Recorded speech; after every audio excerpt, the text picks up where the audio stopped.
Welcome back to New York Links.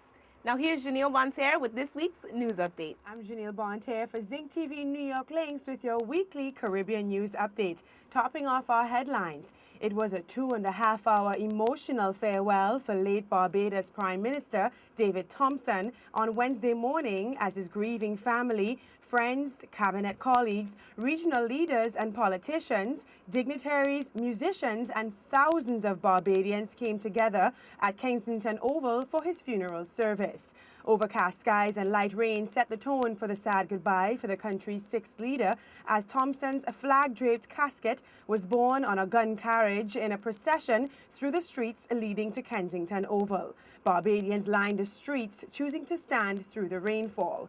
Thompson's friend and political advisor, Hartley Henry, delivered one of two eulogies that was the most emotional of all who took the podium. As he neared the end of his tribute to the man known as the chief among his government colleagues, Henry was unable to maintain his composure and said, through tears and to rousing applause from those gathered, that Thompson had been adulated by the youth, acknowledged by the aged, acclaimed by members of the ruling Democratic Labour Party members, adored by the constituency of St. John, which he represented, and admired by all. Hartley Henry ended his emotional tribute saying that the chief once said he would give Barbados all that he had until the time that he died, and he did. Henry's words evoked tears from the Thompson family and several of those gathered at the service. An audiovisual presentation shown on wide screens at Kensington Oval featured Thompson's nephew and three daughters sharing memories of their late father. CARICOM chairman and Jamaica's Prime Minister Bruce Golding also paid tribute on behalf of the regional grouping, describing Thompson as a Caribbean man who was committed to regionalism. Prime Minister David Thompson, who died at the age of 48 on October 23rd, was later interred at the St. John's Parish Church Cemetery in a private burial. Meanwhile, in St. Lucia, the government of St. Lucia says the rebuilding process has started across the country after what has been described as the worst natural disaster in the island's history. Contractors and technical crews from the Ministry of Communications, Works, Transport and Public Utilities have been working around the clock to return some level of normalcy to the country's infrastructure, which was significantly damaged by Hurricane Thomas over last weekend. The government, which appealed for help soon after the island felt the fury of Thomas, said it is expected to receive tremendous assistance from regional and international partners.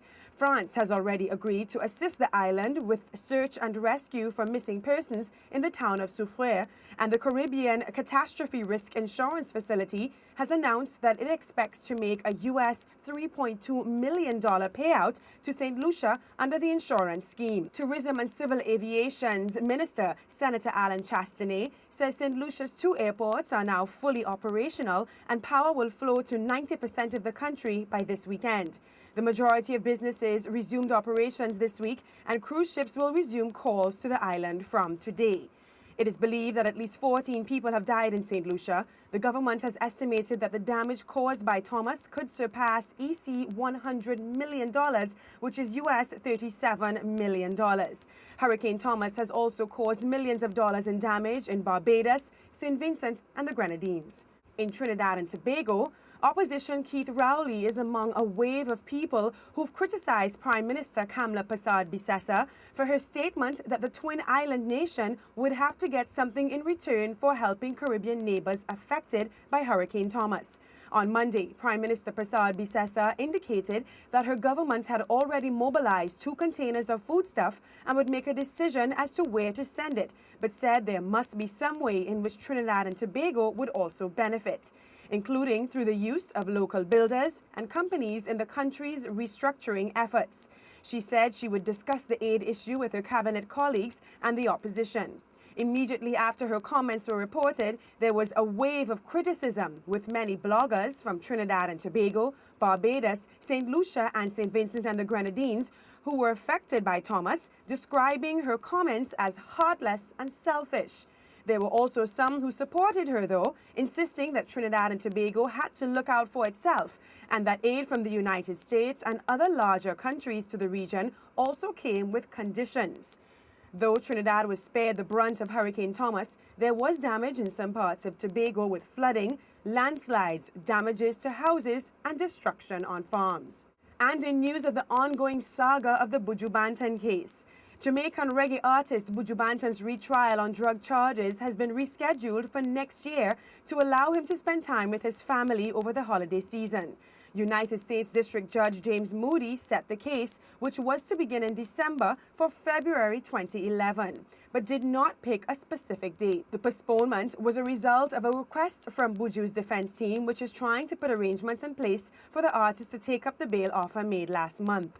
The delay in Buju's release, despite being granted bail, is a result of a disagreement between the prosecution and defense over the security firms that should be hired to guard him.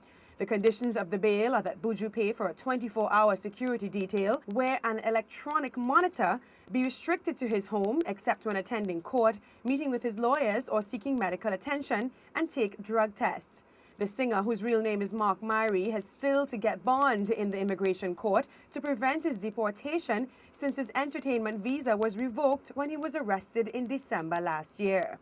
And inside today's Hot Links, we want to remind our viewers that the Caribbean American Outreach Association's annual fundraising dinner dance will be on Saturday, November 13th at the International JFK Hotel in Queens, New York.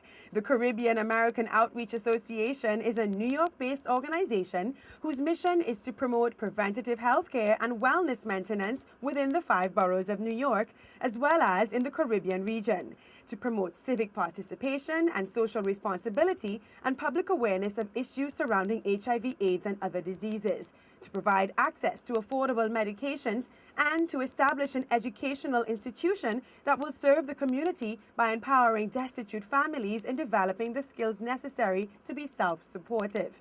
The organization often sponsors a team of doctors, nurses, dentists, and other medical practitioners to visit different Caribbean islands, offering general medical and dental treatment to indigent communities that do not have immediate access to health care.